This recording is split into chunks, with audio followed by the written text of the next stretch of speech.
I'm out here trying to clean up this fall garden and tame it a little bit after all these hot temperatures.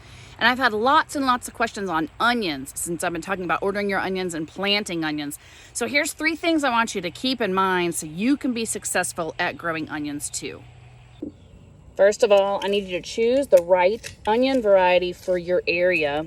There's going to be short day, intermediate day, and long day onions. Take a look at this map that Haas Tools has provided and make sure you're ordering the right one for your area. Next thing to keep in mind is make sure you're planting them at the right time to be planted. Depending on what variety of onion you need to have for your growing area will depend on when you plant them. And the third thing to think about is your fertilizing schedule.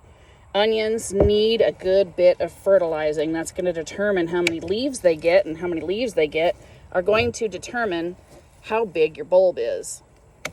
Oh, some of these tomatoes are so incredibly rotten. And if you've never had the pleasure of smelling a really rotten tomato, consider yourself lucky. And you're probably asking yourself, why are those tomatoes rotting? Well, it's because Christina has just let the garden do what the garden's gonna do because it's been too stinking hot to do anything.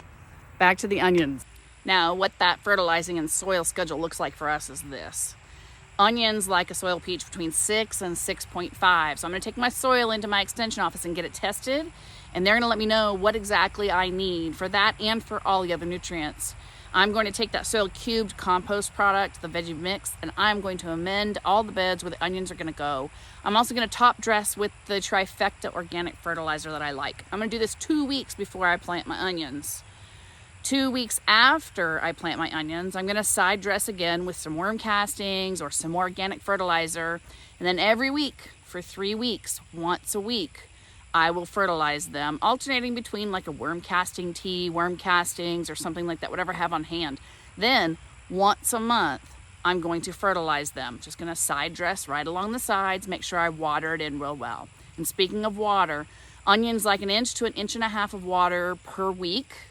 About 30 days before you go to harvest your onions, stop watering, stop fertilizing. And don't worry, I'm gonna show you this and we're gonna talk about this along the onion season.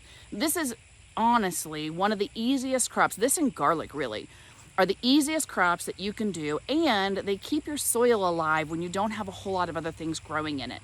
Something growing in your soil is always better than nothing growing in your soil. So hope that was helpful. Start with just ordering the right variety for your area. Happy gardening.